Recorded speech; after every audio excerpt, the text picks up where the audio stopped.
E eles se dedicavam ao ensino dos apóstolos e à comunhão, ao partir do pão e às orações. Todos estavam cheios de temor, e muitas maravilhas e sinais eram feitos pelos apóstolos.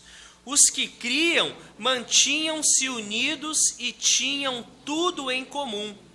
Vendendo suas propriedades e bens, distribuíam a cada um conforme a sua necessidade. Todos os dias continuavam a reunir-se no pátio do templo, partiam o pão em suas casas e juntos participavam das refeições, com alegria e sinceridade de coração, louvando a Deus e tendo a simpatia de todo o povo. E o Senhor lhes acrescentava diariamente os que iam sendo salvos. Senhor, louvado seja o teu nome, ó Deus, pela tua obra que começou ali naquela época, começou com a vinda, depois da morte e ressurreição de Cristo, a vinda do Espírito Santo, e continua até hoje.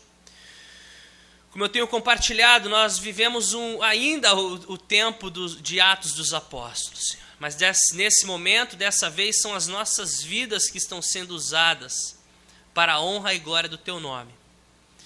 E eu oro que ao nós aprendermos, estudarmos, falarmos sobre essas coisas, que sejamos capacitados pelo teu Espírito, Senhor, a dar continuidade a essa obra tão linda, a obra do reino de Deus, a obra da cruz.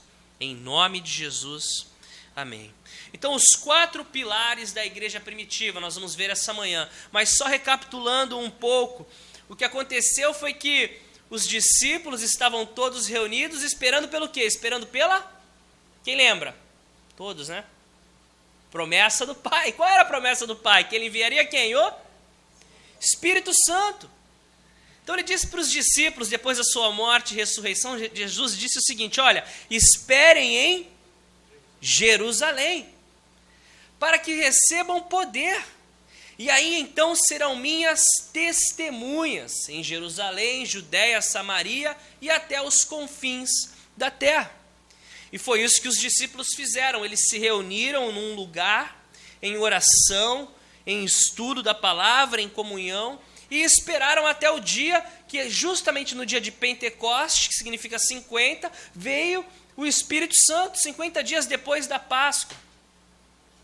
O Espírito Santo desceu sobre eles e diz que foi um vento muito forte, a manifestação daquele momento, um vento muito forte, e as pessoas conseguiram ver algo semelhante a línguas de fogo, que desceram sobre os discípulos, e cada um deles começou a falar as maravilhas de Deus nas línguas das pessoas que estavam ali em Jerusalém para participarem da festa de Pentecostes. Então as pessoas, quando ouviram aquele barulho, correram para ver o que estava acontecendo. E chegando, viram aquelas línguas de fogo e galileus falando perfeitamente nos seus idiomas. E ficaram maravilhados e diziam: o que está acontecendo? Como é que eu ouço um galileu falando as maravilhas de Deus na minha língua? Tão claramente, com palavras que eu nem uso. Alguns zombadores disseram o quê? Estão cheios de álcool, estão embriagados. E aí Pedro se levanta e diz o quê? Não, calma.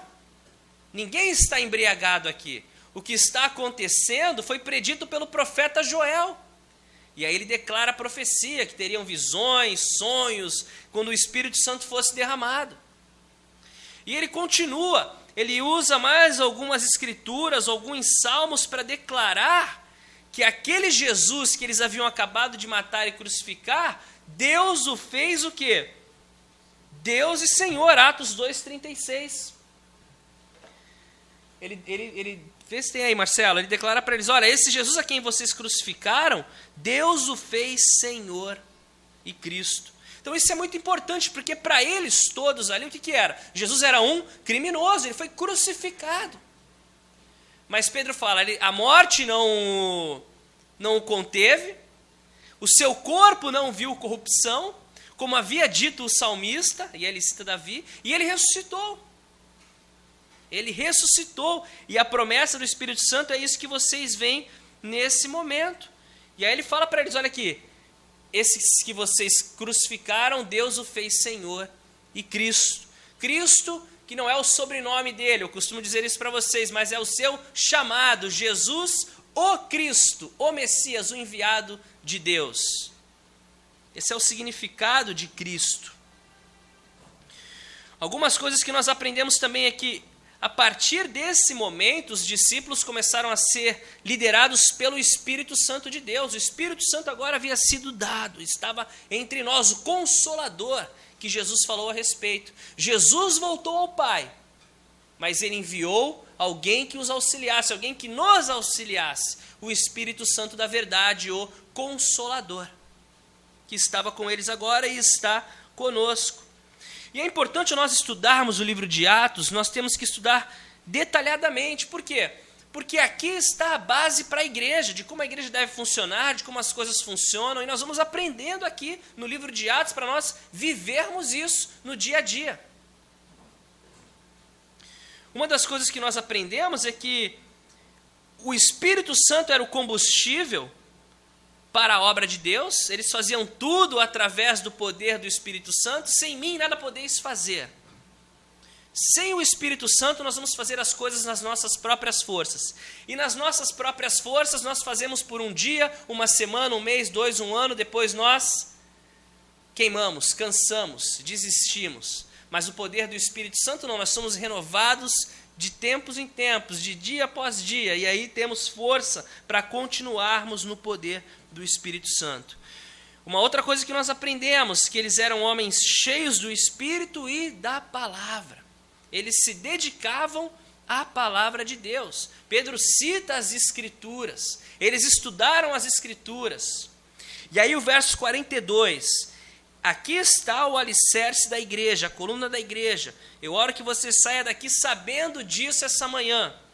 Eles se dedicavam ao ensino dos apóstolos, primeira coluna, à comunhão, segunda, ao partir do pão e às orações.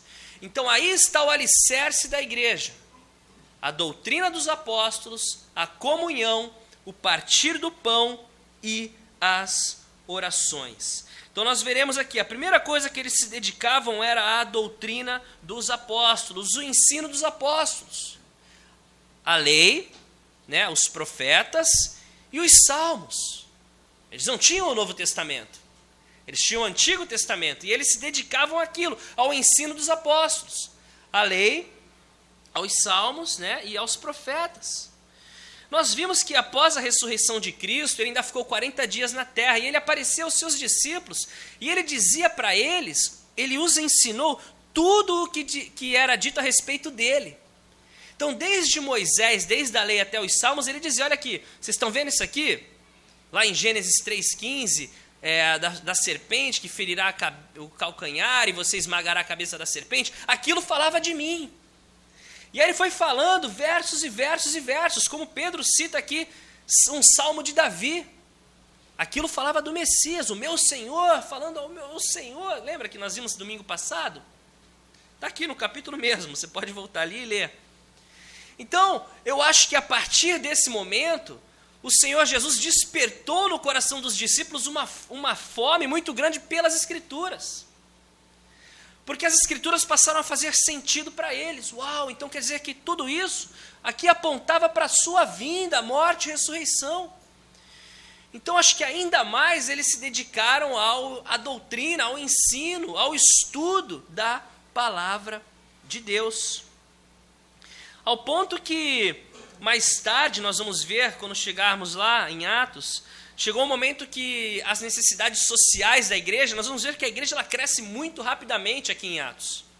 No discurso de Pedro, nós vimos que 3.000 pessoas foram acrescentadas a um grupo que era de 120 pessoas.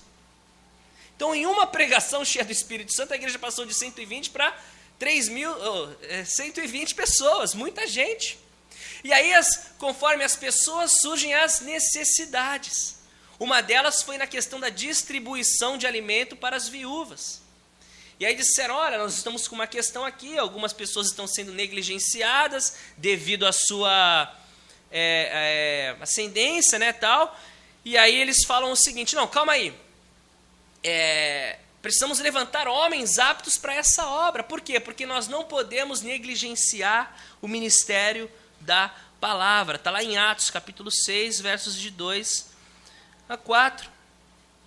Então, um dos pilares da igreja é esse, é a doutrina dos apóstolos, é o estudo da palavra. Por isso que nós damos ênfase ao estudo da palavra, por isso que nós estudamos a palavra de Deus aqui, capítulo por capítulo, versículo por versículo, todo o conselho de Deus, de Gênesis a Apocalipse. Infelizmente, o que acontece hoje na igreja é que a igreja fala muito de psicologia, muito de sociologia, de entretenimento, e deixam a palavra de lado. Só que o que vai fortalecer o homem interior, a nossa alma, o nosso espírito, é o estudo da palavra de Deus. O alimento espiritual é a palavra de Deus, o que fortalece o espírito. Nós fortalecemos muito a alma, mas nós temos que ser fortalecidos no espírito.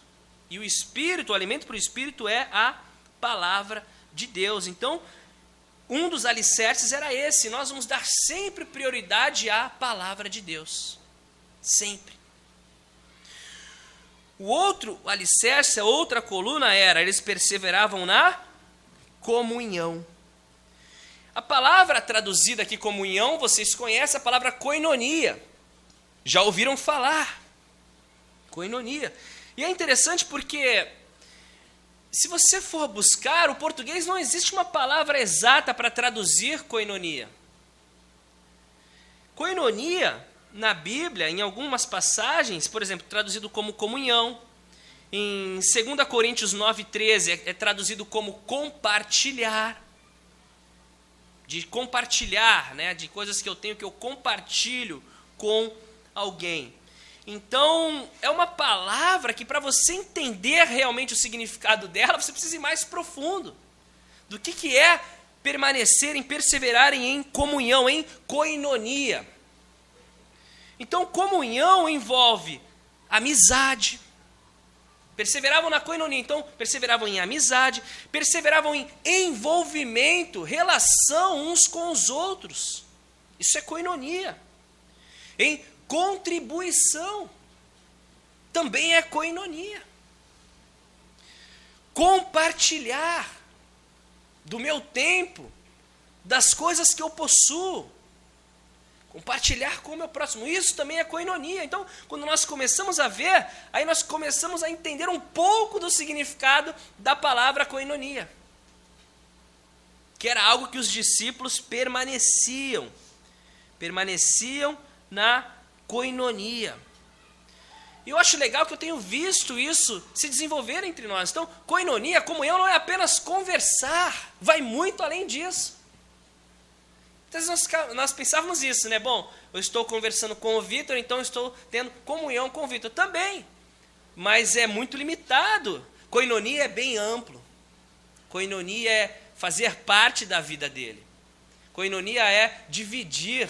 Koinonia é estar junto, koinonia é ouvir, koinonia é sentar ao lado, koinonia é caminhar ao lado, é participar. Então as colunas da igreja eram a doutrina dos apóstolos, uma, para manter a casa de pé. A outra coluna, a koinonia, bem amplo. Amizade, envolvimento, contribuição, compartilhar, dividir, comer juntos, koinonia. O partir do pão. O partir do pão era uma terceira coluna nessa igreja que nós faremos hoje. Eu até comentei domingo passado que caiu, né, de por acaso ser hoje o domingo de Santa Ceia, de almoço de comunhão, o dia que nós vamos falar sobre esse assunto. Nós fazemos a Santa Ceia uma vez por mês aqui. E eles também faziam mais, eu acho, todos os dias, se não me engano, mas sempre que se reuniam faziam isso. Essa foi a instrução de Jesus, né? Sempre que estiverem juntos, fazer isso em memória de mim, até que eu venha. O partir do pão. E o partir do pão, na igreja primitiva, dando essa ideia de quê? De unidade, a unidade que nós temos em Cristo. Somos o corpo de Cristo. Quando você começa a entender isso, você consegue entender a questão da koinonia. Nós somos um corpo. Uma família. Pensa na sua família. Você, a sua esposa, os seus filhos. Koinonia. Mas isso se expande para o corpo. A família em Cristo, o corpo de Cristo. E o partir do pão simbolizava isso, né? Era não apenas o ato ali do partir do pão, mas também o ato deles comerem juntos. Eles paravam para comer juntos. Lembra que Paulo repreende a igreja porque quando vocês se reúnem, uns já saem na frente e enchem os seus pratos e comem, deixam os outros para trás, não deixam comida. Está errado isso. Né? Ele repreende a igreja, ele escreve à igreja, olha, não é dessa forma não, gente. É todo mundo junto. Partir o pão juntos, estarmos juntos. E naquela época, esse ato de comer junto era algo muito valorizado. Você receber alguém na sua mesa, você sentar com alguém, comer com alguém, era algo assim muito importante. A comida que nós dois estamos comendo, da mesma comida que me fortalece e te fortalece. Tomavam no mesmo copo, partiam do mesmo pedaço do pão. Celebravam Jesus Cristo, a unidade em Cristo e a unidade uns com os outros. Participando da Santa Ceia hoje, nós temos que ter isso em mente, a unidade em Cristo uns com os outros. Nós aqui unidos uns com os outros. E a outra coluna da igreja qual era? As orações, a doutrina dos apóstolos, a koinonia, o partir do pão e as orações. Orações, embora esteja aqui por último, não significa que é o quarto, né, o menos importante, não. A oração é fundamental, era prioridade na vida dos apóstolos. Junto com o estudo da palavra, era fundamental na vida deles a oração. Atos 6,4, olha o que os apóstolos disseram. Nos dedicaremos à oração e ao ministério da palavra. E a oração é uma coisa que nós precisamos crescer tanto. É uma coisa que nós precisamos crescer demais. Ontem, quando eu estava meditando nisso, eu falei assim, Senhor, eu vou fazer o mesmo pedido dos discípulos. Me ensina a orar. Lembra que eles falam, Senhor, ensina-nos a orar. Mas é interessante que quando Jesus nos ensina a orar, ele dá um método. Pai nosso que estás no céu, então começa agradecendo ao Pai que estás no céu. Santo é o teu nome, né? E teu nome é santo, toda aquela coisa. Só que eu pedi para o Senhor, Senhor, me ensina a orar de uma outra maneira. Me dá um padrão de oração, Senhor. Me ensina a orar como o Senhor fazia, o Senhor Jesus que saía nas madrugadas, acordava antes do sol nascer. Senhor, me ensina a orar dessa forma, eu quero ter um padrão, uma consistência em oração. Isso vai fazer uma diferença enorme nas nossas vidas. Uma continuidade, uma perseverança. A palavra que eles usam aí, nós vamos falar, eles perseveravam nessas coisas. E uma delas era a oração. Estava falando com o Antônio agora, e o Antônio falou para mim assim, poxa, pastor, desculpa que eu não vim sexta-feira na oração, porque eu tive que dar uma aula. Eu falei, não, tudo bem, não tem problema, né? E aí ele falou assim, não, mas eu vou dar um jeito de não colocar aula na sexta-feira, porque eu sinto falta, a oração mantém a igreja. Aí eu falei, vou colocar a tua frase lá nas minhas anotações, Antônio, a oração que sustenta a igreja. E é verdade. É a oração que sustenta o irmão, é a oração que sustenta a igreja, é a oração que sustenta o pastor. Pensa bem, a gente se manifesta, a gente protesta, a gente escreve texto, a gente se mobiliza, a gente faz um bocado de coisa, trava a rua e alcança certo objetivo. Imagina o poder e os resultados de uma oração consistente, de uma vida de oração. Não dá nem para se comparar. Não dá nem para se comparar. E muitas vezes nós invertemos as coisas. Nós vamos mais para o ativismo e menos para a oração. Só que nós somos muito limitados. O Senhor é grande, o Senhor é capaz, o Senhor é o Todo-Poderoso. E que possamos crescer em oração. Aí eu vim para a igreja hoje, Senhor, eu fiquei tão, eu não sei porquê, o Senhor me deu uma alegria tão grande hoje. Acho que foi porque eu vi cada um de vocês aqui, eu fiquei muito contente, muito feliz, muito alegre. E eu estava em casa, eu falei, Senhor, me dá um novo começo. Eu estou com isso no meu coração, sabe, eu lembro da minha época de adolescência e tal. E no futebol a gente fazia assim, se você está jogando contra um outro time lá, mas vocês estão ganhando, meu time estava ganhando de 2-0, digamos assim. Aí eu falava para todo mundo assim, ó, é 0-0, é 0-0. Como assim? Para que você não permitir que aquela vantagem faça você relaxar. Então eu dizia para todo mundo, ó, tá 0-0, hein, gente, vamos continuar firme, não vamos relaxar. E eu estava pedindo isso para Deus, Senhor, vamos do 0-0 de novo, me dá um 0-0, eu quero começar de novo. Com todo o entusiasmo, com toda a paixão, com todo o coração, não quero relaxar. Pedindo isso para Deus, e eu oro, Senhor, que o Senhor derrame isso sobre as nossas vidas. Cada um de nós aqui. Porque às vezes as coisas acontecem, a gente começa a esmurecer, a relaxar, a cansar. Não, gente, é 0-0. Ninguém está na vantagem, vamos lutar, vamos lá. Tem muita coisa para fazer.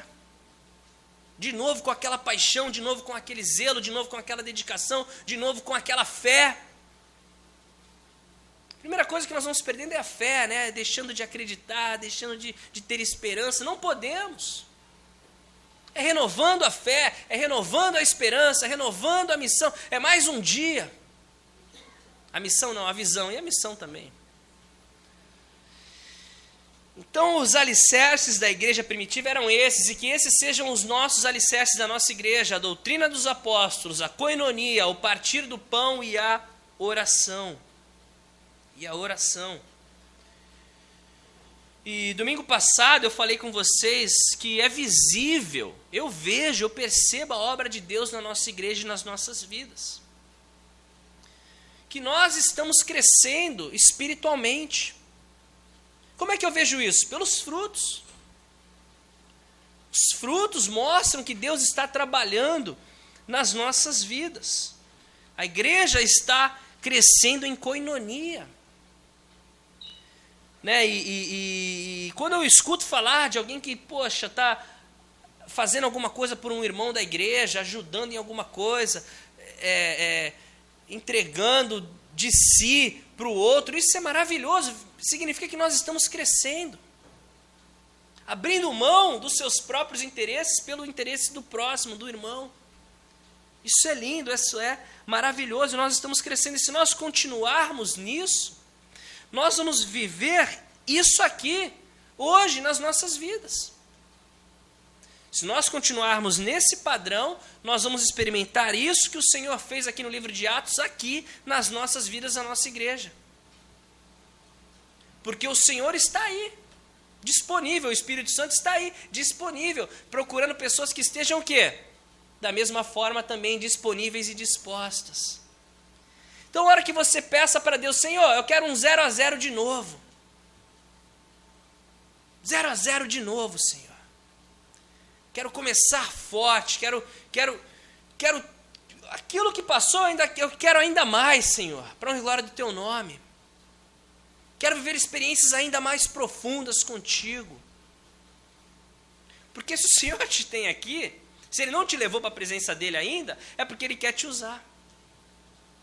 Ele quer usar a sua vida. Ele quer usar a sua vida. E que estejamos abertos a isso. Uma outra palavra, que a primeira palavra, eles se dedicavam. Em outras traduções fala que eles perseveravam. E eles permaneciam firmes, constantes, persistiam, não cediam, teimavam nessas 4 coisas. Teimavam, permaneciam firmes, não cediam. O que acontece conosco é o contrário. Muitas vezes nós cedemos, muitas vezes nós não perseveramos, nós desistimos. Gente, aqui é uma batalha espiritual, nós vemos no mundo espiritual uma guerra espiritual. Então, se nós prosperarmos espiritualmente, não espere outra coisa a não ser oposição espiritual, batalha espiritual. Nós precisamos entender isso para quê? Para resistirmos a elas. Quantas pessoas que eu já ouvi e vejo e que acontece alguma coisa, começa bem, começa a fazer, de repente dá aquela onda, aquele balde de água fria e começa a esfriar, começa a se afastar do Senhor, começa a não praticar a koinonia, aí parece que a casa começa a cair. Por quê? Porque os pilares começam a fraquejar. E aí a casa começa a cair, para de orar, para de tomar santa ceia, para de estar na doutrina dos apóstolos, e aí começa a fraquejar. Nós não podemos. Nós temos que escolher a outra opção, a primeira, de permanecermos aqui e vermos o que aconteceu aqui acontecer nas nossas vidas. Atos dos Apóstolos hoje, poder do Espírito Santo hoje, salvação hoje, curas hoje, restauração hoje, koinonia hoje, o envolvimento hoje, família hoje. Achei tão legal, a Carol chegou com a amiga dela aqui, minha amiga, eu estava lá no escritório ouvindo, aqui, minha amiga, aqui, não sei o quê. A Carol conhece todo mundo. Por quê? Porque nós somos uma família. Tem lugar que você entra em igreja menor que a nossa e não conhece todo mundo. Porque não é koinonia. Estamos caminhando nessa direção, precisamos crescer ainda mais. Vamos crescer ainda mais nessas coisas. E que estejamos abertos a começar em mim. Que eu seja o primeiro a dizer bom dia, que eu seja o primeiro a tomar uma atitude. E aí você diz a mesma coisa. Que eu seja o primeiro a começar em mim.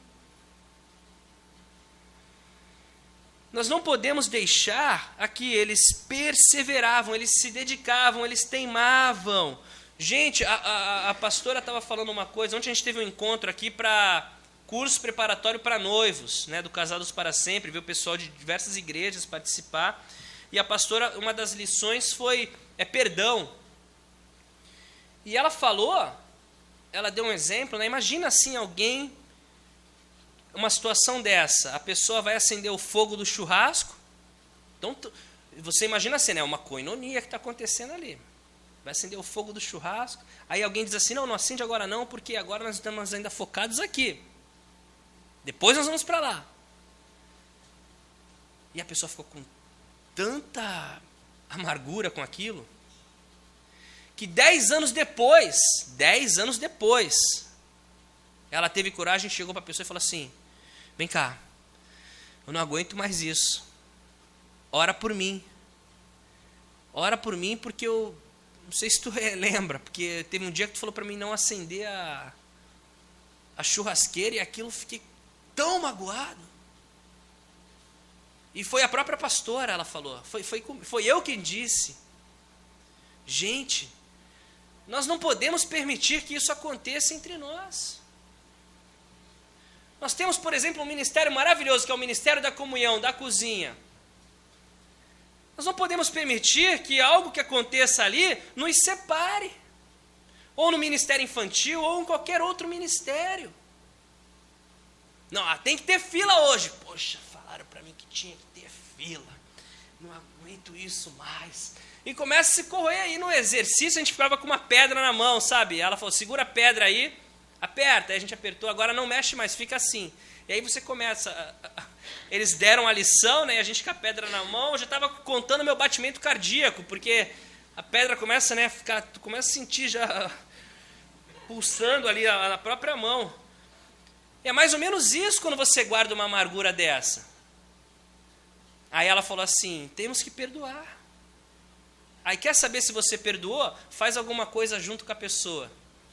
Se tu conseguir fazer alguma coisa junto com ela, você perdoa. Se tu não conseguir, fica nem na mesma sala, nem perto, só não perdoou. Faz o teste. O teste é esse, faz alguma coisa junto com a pessoa. Se você não conseguir, você precisa perdoar. Mas eu falo oi, falar oi não é perdoar. Koinonia é muito mais do que isso.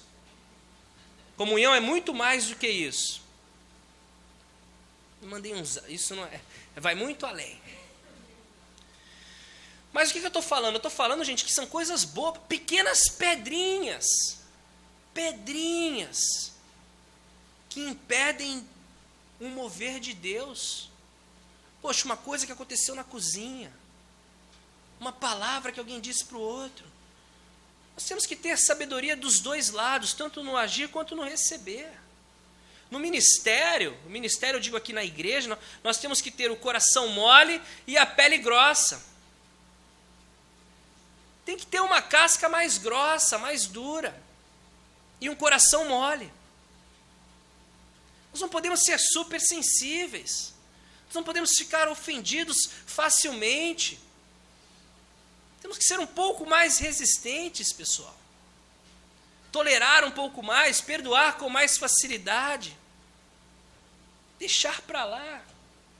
Pedrinhas. Não são coisas que valem a pena levar. Né? Ela até falou assim, nós estamos falando aqui, lembrando também lá da aula de ontem. A questão aqui, a questão profunda do relacionamento, não é se a pasta de dente começa a apertar por cima ou por baixo. Isso é bobeira, isso a gente não vai tratar na reunião de casais, não. Entenderam o que eu falei? Tem casal que briga por causa disso. Pô, você está apertando a pasta de dente ali de cima, mas tem que começar daqui de baixo. E aí vira um... Gente, esse assunto, vamos pular, tá? Isso aí não tem nem que discutir a respeito disso. Se o papel higiênico está certo ou para baixo, né? Aquela coisa... Atuar, gente, certas coisas, nós temos que passar por elas, senão nós vamos ficar presos naquilo para sempre. E existem coisas maiores, situações maiores, novos desafios. Estou dando alguns exemplos aqui, mas vocês entendem o que eu estou querendo dizer, gente. Não deixa isso acontecer, porque a Bíblia fala, uma raiz de amargura, ou uma raiz de amargura, ela vira uma árvore. Se você for dormir com aquela raiz de amargura no seu coração, ela continua a crescer, e de repente ela vira uma árvore no seu coração. E aí arrancar uma árvore é difícil. Aí vai ser difícil. Muito difícil. Então que sejamos prontos a perdoar, que sejamos mais tolerantes, que sejamos mais cuidadosos. Vou gostar de usar sempre o exemplo da cozinha, né? Eu sempre falo para o Antônio, quem está aqui tem que servir. O verdadeiro servo é aquele que, quando tratado como um, responde como um. Por exemplo, se for, faz isso aqui para mim, não sei o quê. Tratado como um servo mesmo. Um senhor não chega para o servo e fala assim, meu filho, por favor, vai lá e faz aquilo ali agora. Não é isso? O verdadeiro servo, quando tratado como servo, ele responde como servo. Porém, aqui nenhum de nós é senhor, nós somos todos irmãos em Cristo. Mas o servo, ele permanece com essa atitude. Quando tratado como um servo, ele responde como um servo. Mas nós temos que tomar cuidado também, porque nós pensamos que os irmãos são os nossos empregados, e não são. E aí nós precisamos das palavrinhas mágicas. Com licença, por favor, obrigado. Posso te ajudar? Koinonia, crescimento, entendimento, amor. Gente, olhar além de nós mesmos, o outro. O outro. Isso é o reino. E aí uma outra coisa, nós temos que permanecer, tá? Nós somos o corpo de Cristo, batizados em Cristo, estamos dentro da família.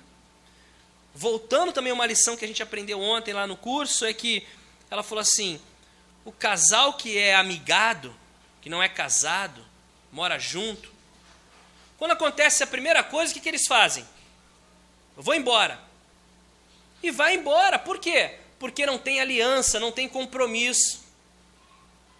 O casal, marido e mulher casado, que entende o propósito, tem aliança, tem compromisso. A gente quebra o pau, mas não existe essa conversa de eu vou embora, a gente vai se resolver. E o corpo de Cristo é a mesma coisa. Não estou nem dizendo de igreja, não, estou dizendo do corpo de Cristo. Jesus, nós não podemos deixar Jesus, nós temos uma aliança com Cristo, com Jesus, um compromisso com Cristo. E quando nós colocamos outras prioridades nas nossas vidas que não são Cristo, nós já estamos deixando. Outras coisas se tornam prioridades na nossa vida. Uma das coisas que Deus falou comigo aqui na questão de Atos, é que você vai ver, eles se convertiam e a prioridade deles passava a ser uma só. A razão de viver deles passava a ser uma só. A minha razão de viver agora é Cristo. Era muito profundo. A conversão muito verdadeira, muito profunda. Vamos prosseguir. Todos estavam cheios de temor e muitas maravilhas e sinais eram feitos pelos apóstolos. Olha o resultado disso, da perseverança nas colunas da igreja. Era algo que era produzido na vida de cada um, o temor do Senhor. Não o medo do Senhor, mas o temor do Senhor, o respeito pelo Senhor, a dedicação ao Senhor. O temor, Isaías 44, verso 24, fala assim: assim diz o Senhor, o seu Redentor, que o formou no ventre. Eu sou o Senhor, que fiz todas as coisas, que sozinho estendi os céus, que espalhei a terra por mim mesmo. O temor a esse Deus Todo-Poderoso, que sozinho estendeu os céus, que espalhou a terra por Ele próprio, formou a terra. Era o entendimento desse Senhor. Então, eles se enchiam de temor, porque eles conheciam a Deus, eles estavam vendo o operar de Deus na vida deles. O próximo, Provérbios 8:13, fala assim: temer o Senhor é odiar o mal, odeio o orgulho e a arrogância, o mau comportamento e o falar perverso. Então eles se enchiam de temer do Senhor, eles se enchiam disso, odiar o mal, se afastar do mal. O orgulho e a arrogância. Então, quando você vê que eles se enchiam de temor do Senhor, é isso aí, ó. Chega de orgulho, chega de arrogância, chega de mau comportamento, chega de falar perverso. Temor do Senhor é o princípio da sabedoria. Então, era isso que estava acontecendo na igreja.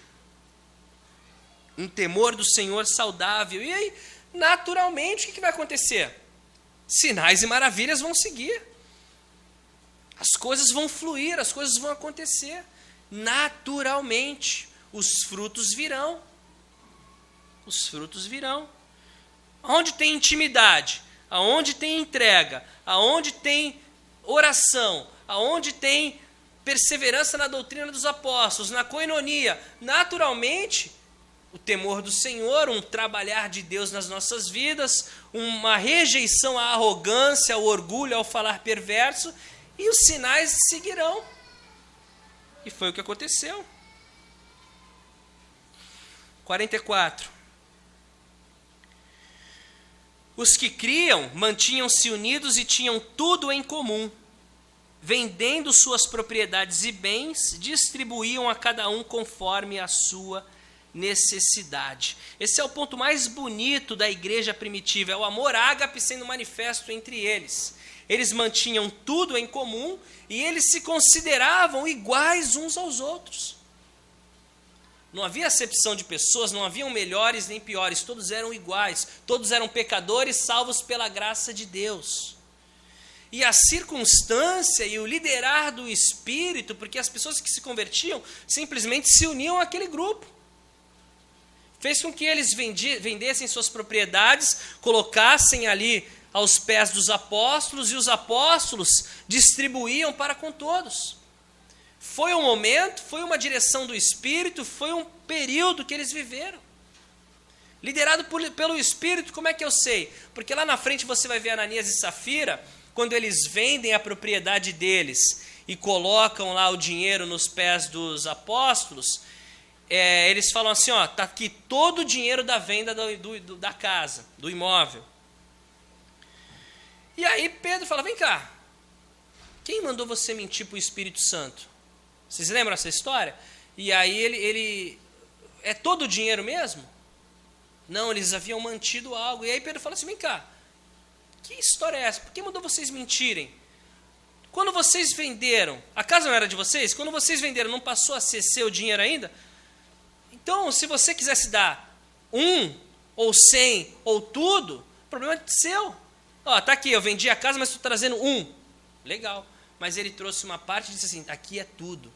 A questão foi a mentira.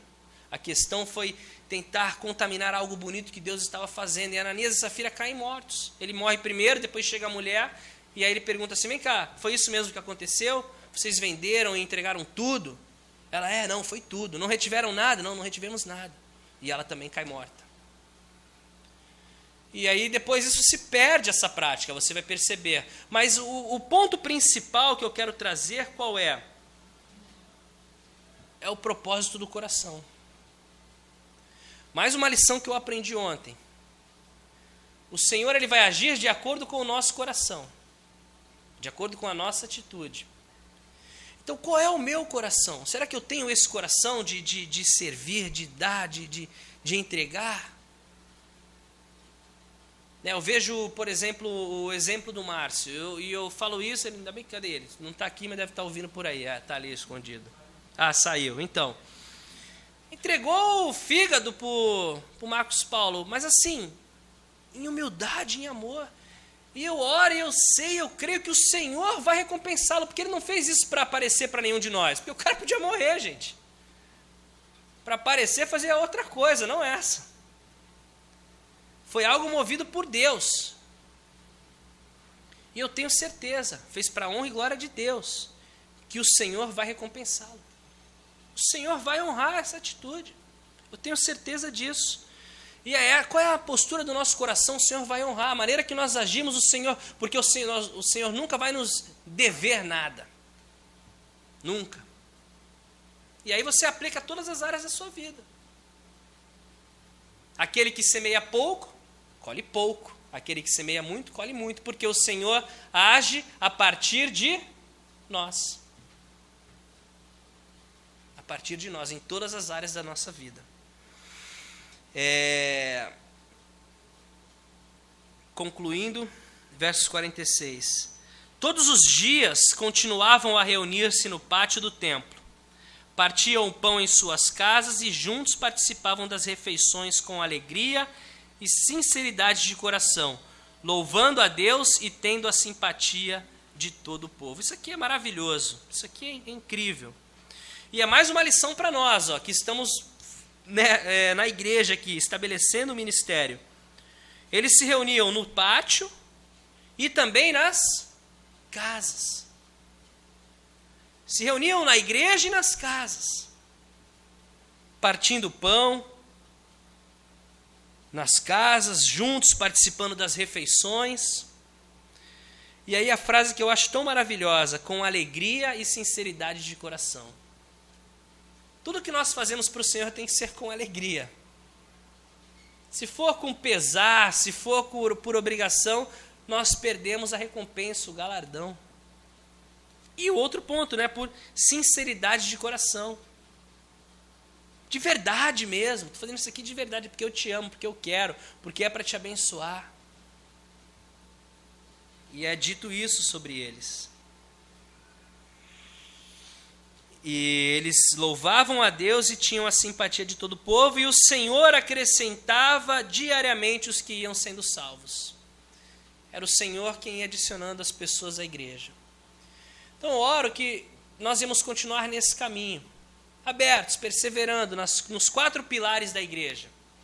Doutrina dos apóstolos, comunhão, oração, partir do pão. Com alegria e sinceridade de coração. E nós vamos ver o Senhor adicionando à igreja aqueles que forem sendo salvos.